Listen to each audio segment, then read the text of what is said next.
This is the Ancient and Medieval History Lecture for Wednesday, the 14th of April, 2021. And we'll continue with the monastery stuff later when we go into early modern Europe, the Dark Ages, and the Vikings. For now, we go east and south into the burning sands of Arabia.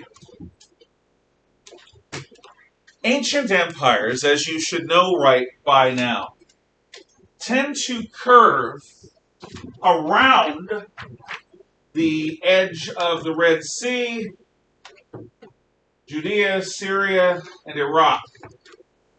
They don't tend to include the Arabian Peninsula. Because the Arabian Peninsula, in terms of deserts, are some of the worst in the world, one after another after another. Desert of sand, desert of rocks, desert of stone, desert of dust. You walk in the desert, you step into a dust hole, it's like a quicksand, you go down and you die. And there's nothing there, because the ancients don't use petroleum. So, every respectable empire throughout ancient history has avoided Arabia. The story of the Jews occasionally intersects with the region known as Median, which is on the northwest corner of Arabia.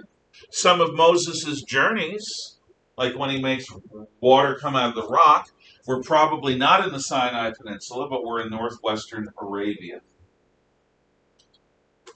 But in general terms, people stay out, because there's nothing there worth having. Certainly nothing there worth having, worth putting up with the crazy bad weather and climate. You know, you can die in the desert of heat stroke or of hypothermia, of being too cold. Because in the daytime it gets really hot, and in the nighttime it gets really cold. You know, you can die in the desert of thirst. If you don't have a certain amount of water intake, you will die. A person can go for a long time without food. They can only go for a few days without water before they die. The desert is a place where people encounter God, in part because the body suffers so much that it's a place where a person in weakness and desperation, coming to the end of their strength, discover another strength that's beyond them.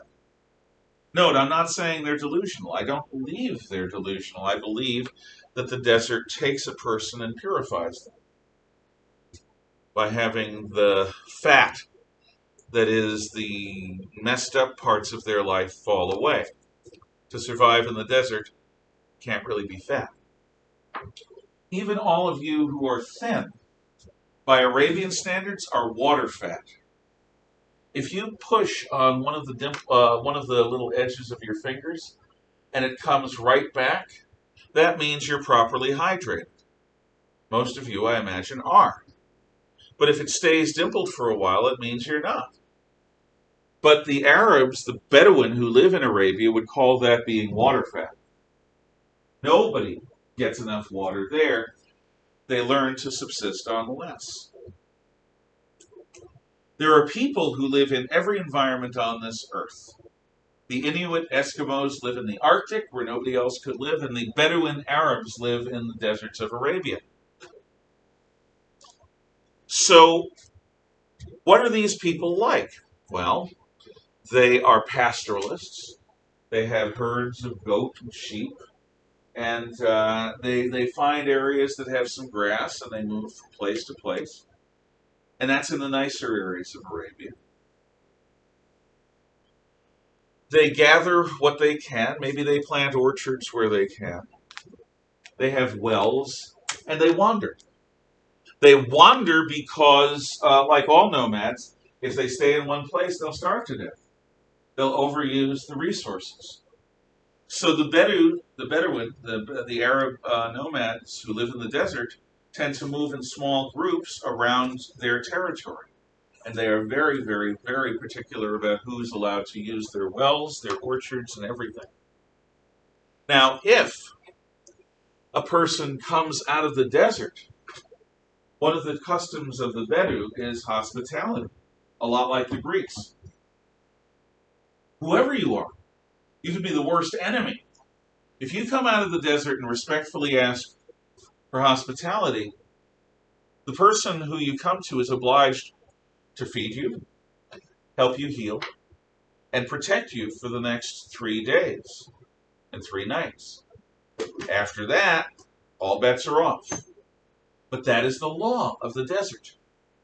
Because anyone could end up in the desert by accident. So everyone is protected by this law of hospitality.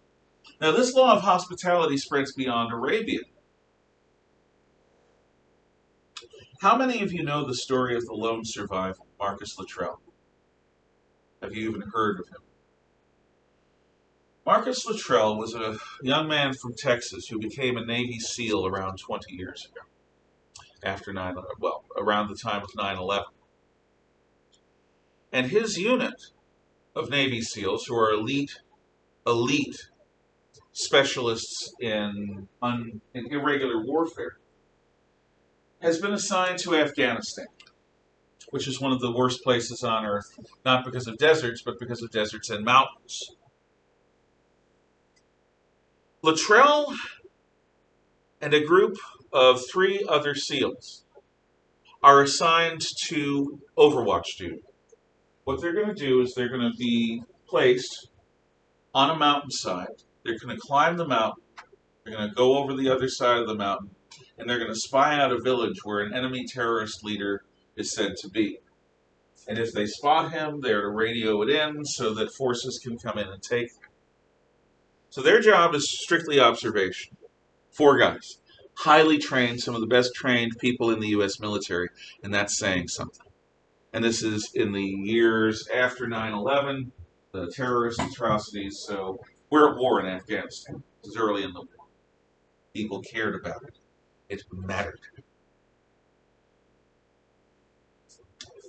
So the men find a spot to observe from a mile or 2 above the village, and they dig in, and they start observing. Radio communications are touchy, but that's not unusual in Afghanistan. And then to their horror, they hear the clunk of feet and the sound of bells. Some goat herds are coming down a path right onto their position. About 4 of them. There's an old man and a teenager among 2 men.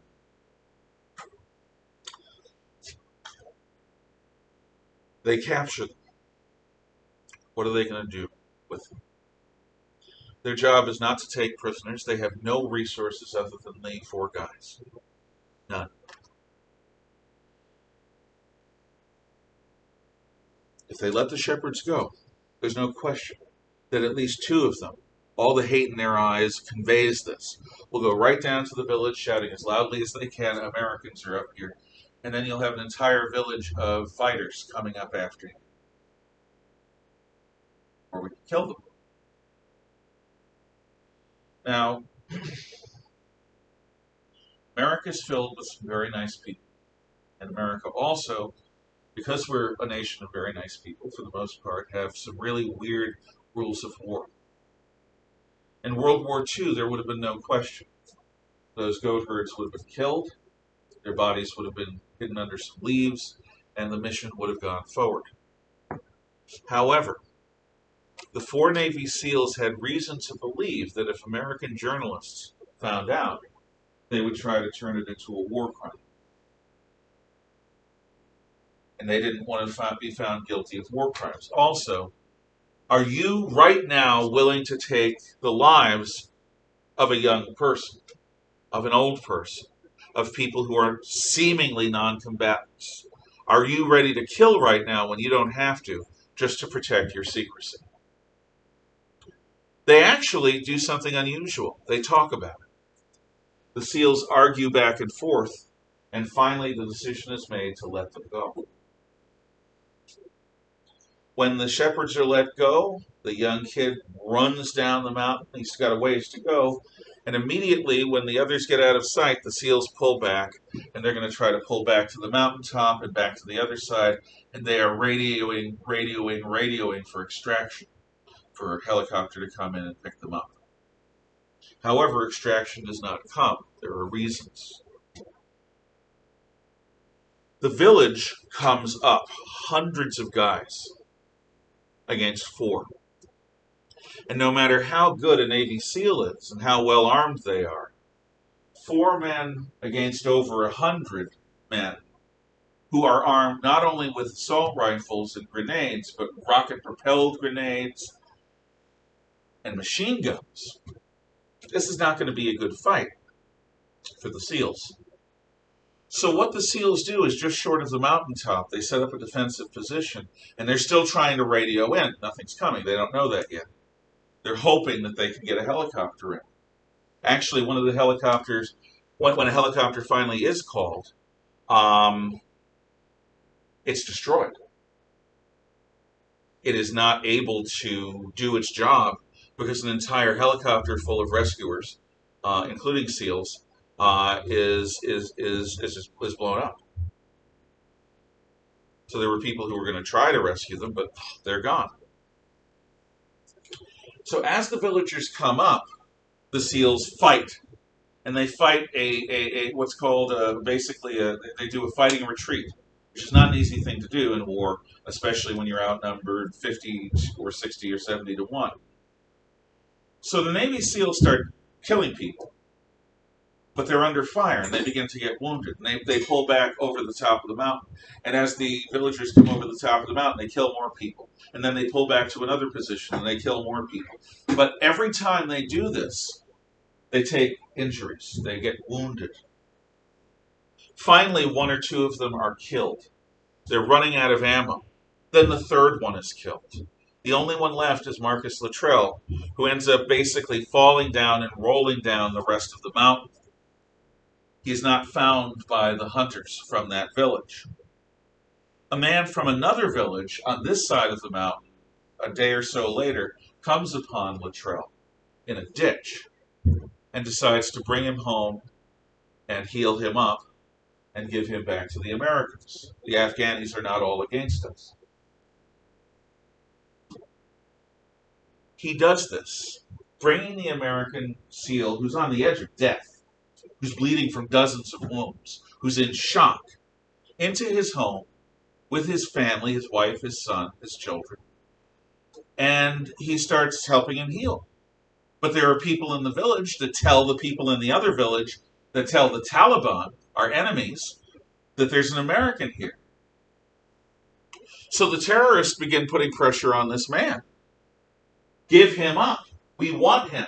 We want this American. We want this assassin. We want this spy. We want this soldier, this crusader. And he says no. He's my guest. I'm his host. You know and I know that Islamic law says that I have to protect him. And his village elders back him up. So there is a battle when the Taliban come into that village to try to take the American by force.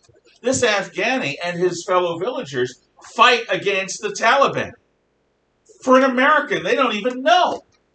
Eventually, word comes and the American is extracted. Why did he do that? Why did the Americans let the 4 goat herds go? There were 2 acts of mercy on that day, and those acts were very costly, in the form of the 3 SEALs that were killed, in the form of the dozens of Taliban and villagers that were killed in fighting in all across that mountain and in the village where he was being held and healed. The people of that part of Afghanistan aren't Arabs. They're what are called Pashtun. They're mountain people, tribal mountain people. But they're Muslims, and they believe in the same law of hospitality that's in the desert.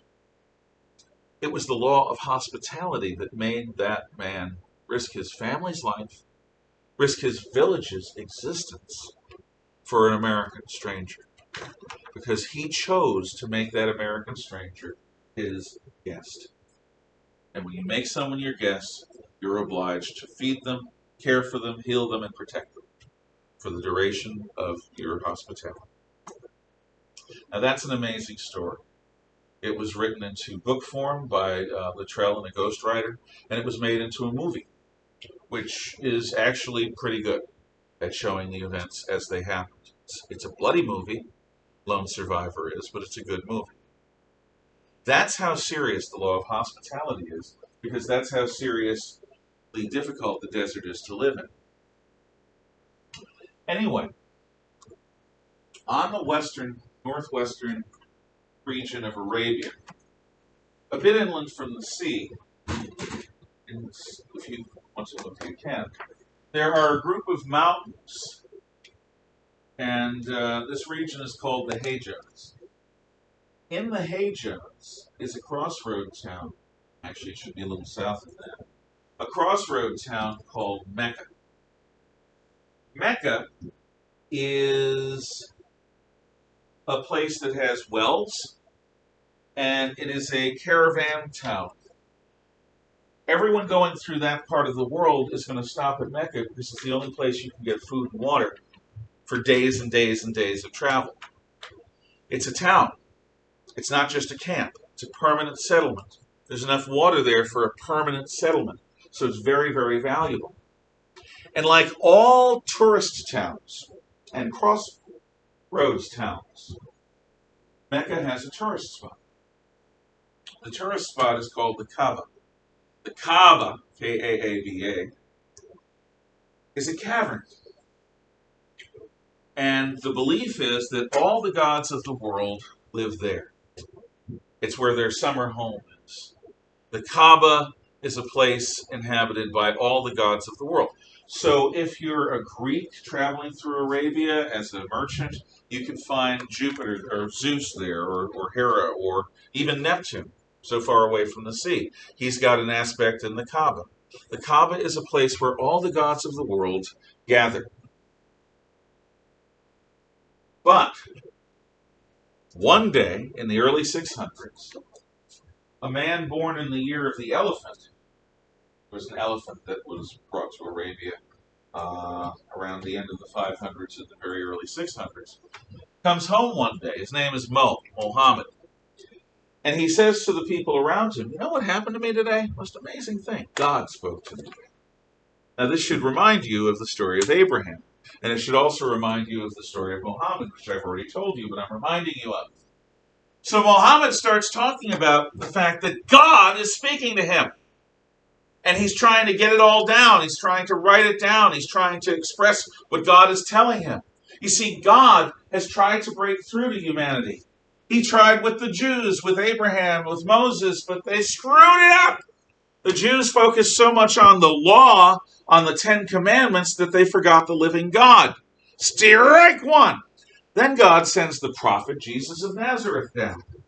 And the prophet Jesus of Nazareth tries to de-emphasize the law in favor of worshiping the living God. But then people confuse the prophet Jesus with God. Strike two! So now, God is trying one more time to get through to us thick-headed primitives. And that message is going to be told from God's mouth to Muhammad's ear. And Muhammad is going to write that message down in one language. No longer are we going to have the confusion caused by the development of written Hebrew that the Bible has to deal with, that the Old Testament has to deal with, that the Torah has to deal with. No longer are we going to have to deal with the confusion of Christianity, which has its holy books in Greek, a language that the prophet Jesus didn't even speak. Besides, in assuming that Jesus is God, it's not even monotheistic anymore. Muslims believe, and many Jews as well, that Christians are actually polytheists, in that they worship God the Father, the Son, and the Holy Spirit. Lord is one, the Jews say. There's only one God, and Mohammed is his prophet, the Muslims say. The idea of the Trinity is anathema to them. So God is speaking to Mohammed, and Mohammed is writing down what God tells him in one language, Arabic, in one author's voice, his own. Mohammed is trying to be as clear a pane of glass for the light of God to shine through as possible.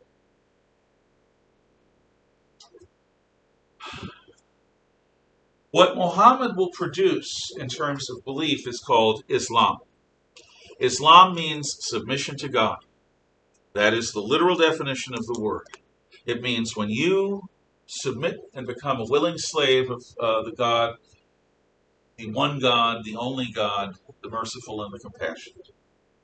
You give up your vanity, you give up your pride, and you become submissive to God. That is Islam. Now, how is God to be called? Well, when Moses is on the holy mountain at the burning bush, Moses asks this question. And God answers, I am who am, which is written down in a Hebrew that had no vowels, in a way that we translate today as Yahweh. Yahweh being the name of God given to Moses, Yahweh meaning I am who am. I am that am. I exist. I am. That is the name of God. In other words, God is beyond names. He's not Zeus the God or Joe the God or Jane the goddess or any of that. He's I am who am. Now, Yahweh in medieval English is translated as Jehovah. In Arabic, Allah. Allah is the name of God given to Moses as Mohammed writes it. Allah, the merciful. Allah, the compassionate. Allah, the name of the one true God. So Jews and Christians, according to Islam, worship the one true God. They just do it wrong, which is almost worse than worshiping pagan gods. Not quite as bad, though. Pagans worship demons and devils who pretend to be gods. Christians and Jews have a twisted, mistaken notion of what God wants and who God is. Muhammad believes that his religion, that his revelation is superior to the others, is designed to correct the others, and therefore that Islam is the most superior of all things in this world. The living word of the living God. Now, when people are called, well, I'll actually get to that in a bit. If the Jewish faith can be summarized, and I'm still not always perfect at this. The Lord is God, the Lord is one. Is there a better way of saying that? Is there what am I missing? Thanks. Wait, are you asking me? Well, I'm asking you because I think you have some knowledge of Judaism that I may lack. So I'm looking at you. If you don't know, then that's fine. Or if you don't want to answer, that's fine. I'm not trying to make you feel uncomfortable. It's just I think you may have knowledge that I lack. Are you asking? Okay. If Judaism can be summarized in one simple statement, I think it's the Lord is God, the Lord is one. Is there a better way of saying the Lord is God, the Lord is one than I'm saying it? Because I think I'm screwing it up somehow. Fine. Thank you. Again, if I embarrassed you, sincere apologies. Wasn't my intent. If Christianity can be summarized in a single statement, I know this one. It's Gospel of John, chapter 3, verse 16. And God so loved the world, he sent his only begotten Son to die for our sins, that we might have life eternal. Islam also has a single statement that can summarize everything. The statement is this: there is no God but God, and Mohammed is his prophet. There is no God but God, and Mohammed is his prophet. There is no God but God, and Mohammed is his prophet. So the idea is that God is absolutely singular. None of this Trinitarian stuff. And the only true word you're going to get from God is from the revelation of the prophet Mohammed. The Moses and Jesus stuff was flawed. What Mohammed is giving is the pure stuff, the real deal. The writings of Mohammed, what Mohammed speaks from God, is gathered together in the Holy Scripture of Islam, the Quran, which is spelled any number of a dozen ways. I'm using Koran, but you can find it Q-U apostrophe R-A-H-A-N, or there are, again, any number of ways of translating the Arabic into English. I tend to use translations that were typical in the 1960s and 70s because that's how I learned things. The Holy Quran is the Islamic Bible. It's the Islamic Torah and Talmud. And as such, it is something that all Muslims are supposed to be able to read. So all Muslims are expected to learn Arabic. There are translations of the Quran. I have one or two English translations in this classroom somewhere, along with the Bible and other holy books. But they're not official. To avoid the kind of linguistic confusion that Christianity suffers, because Jesus speaks Aramaic, his words are written down in Greek decades later, whose interpretation is right, blah, blah, blah. No. The only official, the only real Quran is the Quran of the Prophet Muhammad. The Quran written, his exact words. So, 7th century Arabic is something that all Muslims learn a little bit about. Now, I'll tell you the truth. I'll lie to you most of the time, except when I say I'll tell you the truth. I always try to tell you the truth. Sometimes I fail because I don't know the truth. In this case, though, I'm telling you something that is useful to know. Most Muslims do learn enough Arabic to read a few passages of the Quran. It is a holy duty that they take on. But it's only the scholars and the really, really linguistically apt that end up developing a working knowledge of 7th century Arabic. It's like a Christian who's really interested in understanding what the Bible means can't rely on an English translation beyond a certain point. I mean, it's not considered unofficial, but still, you're translating a translation of a translation.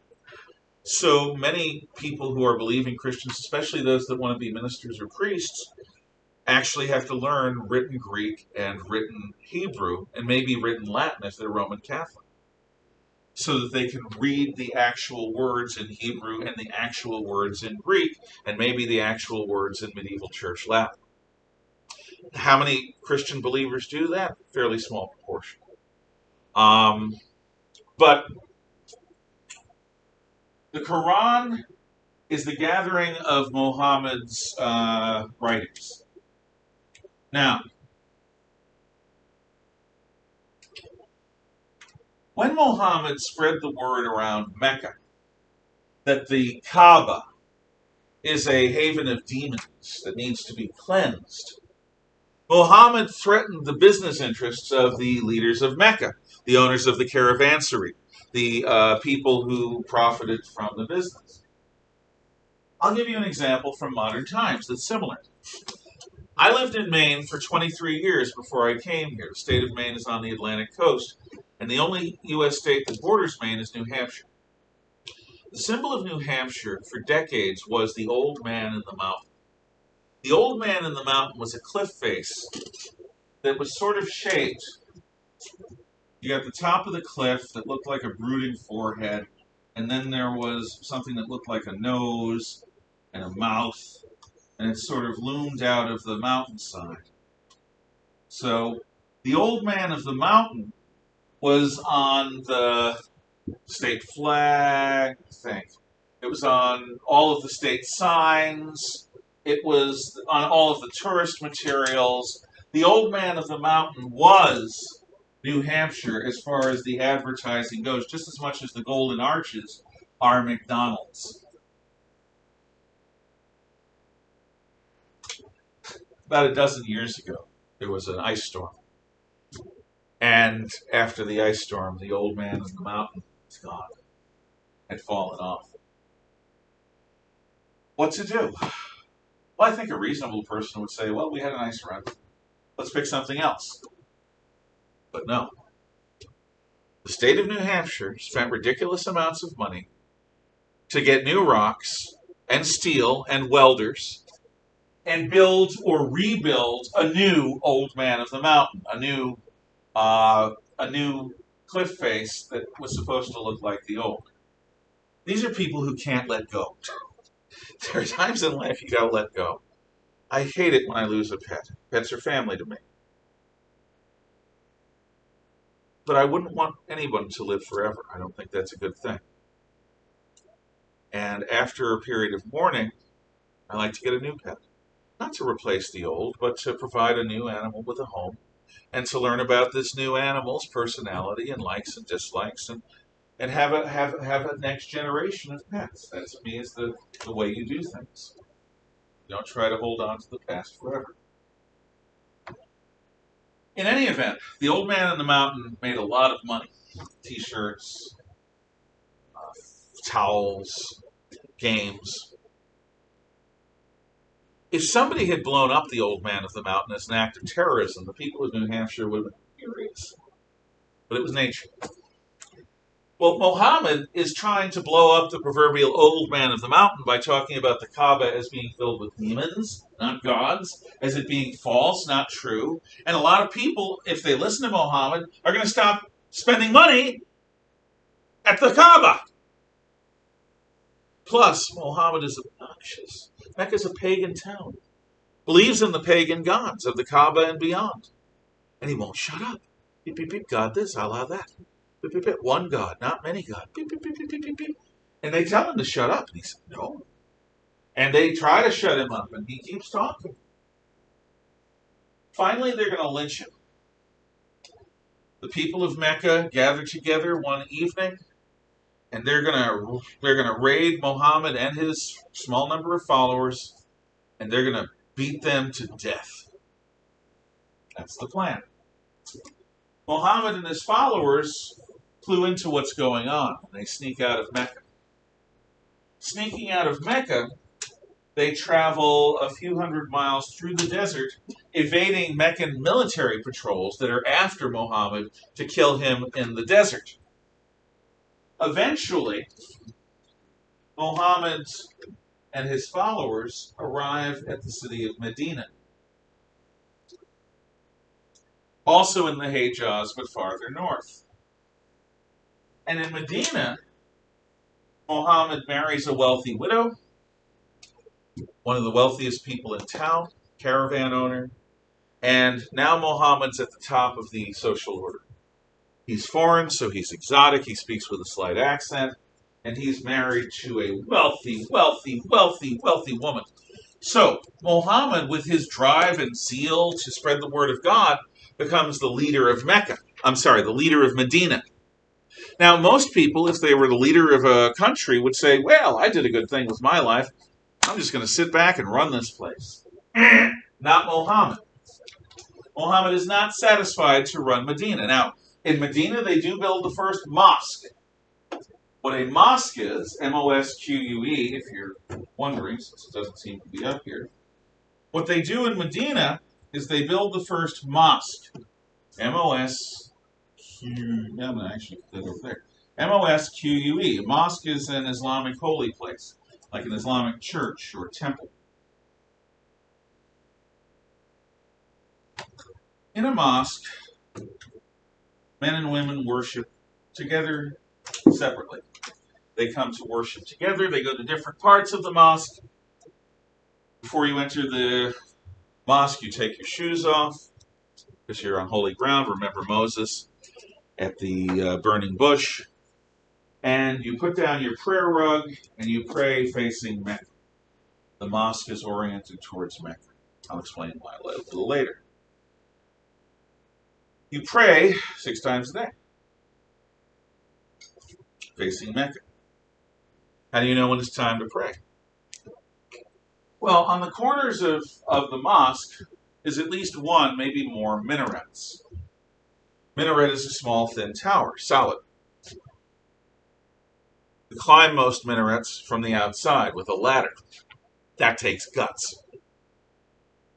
The Muzain, the prayer call singer, is going to have the guts to climb the minaret several times a day. And when they climb the minaret at the proper times, they call out, Allahu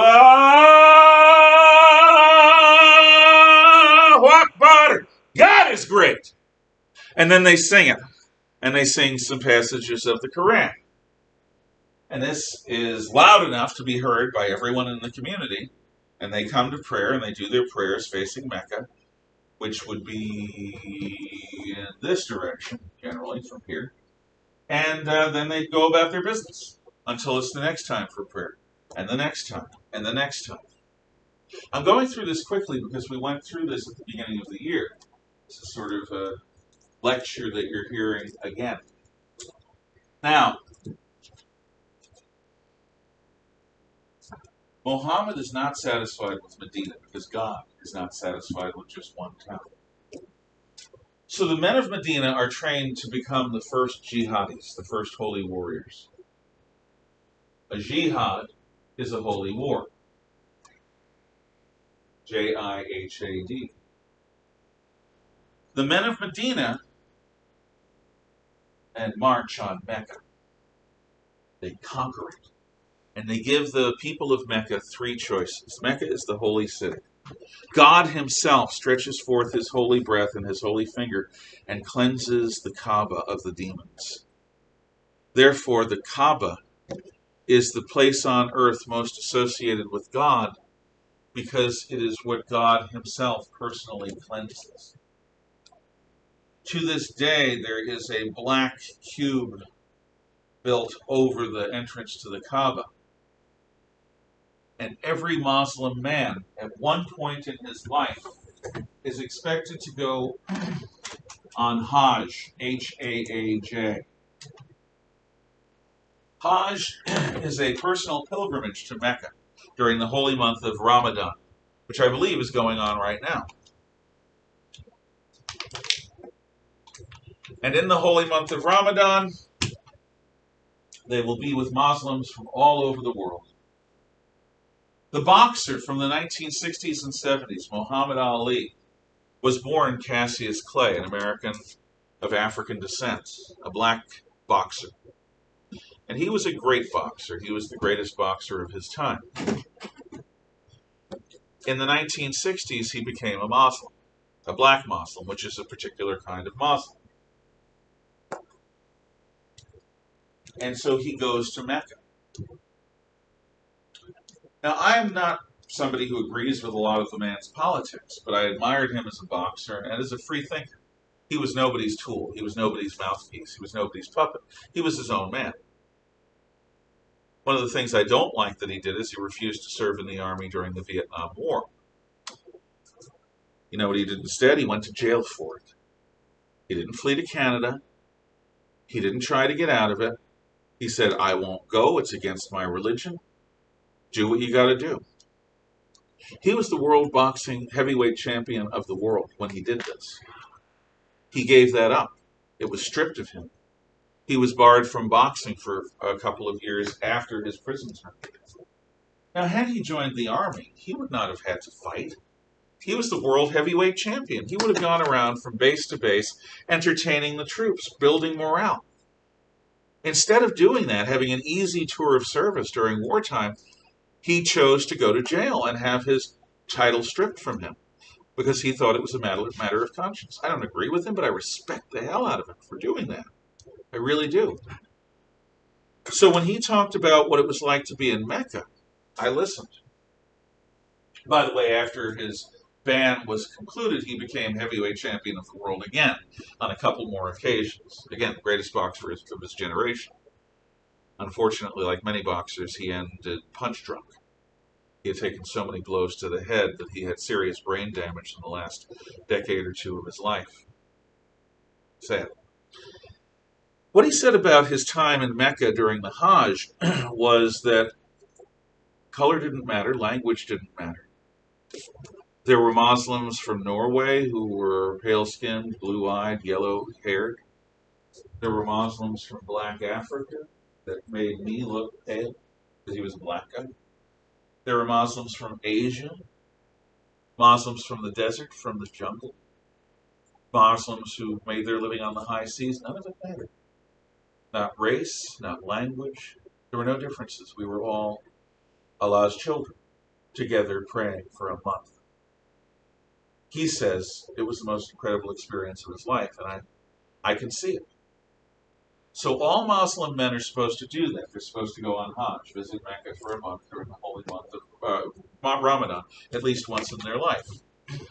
But this time, Muhammad has come back to clean house, just as God cleanses the Kaaba. Muhammad offers the people of Mecca three choices. You can join us and become Muslims, in which case you will either go on living your lives here in Mecca, but as Muslims, or you will join us in the jihad to bring the world under God.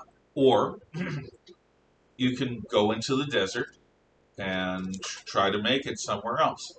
If we conquer elsewhere, you can live elsewhere as a second-class citizen. You just can't live in the holy city. Mecca is now the holy city. So if you want, try to make it across the desert somewhere else. We won't help you, but we won't hinder you. Or you can ask and we'll kill you right here, right now.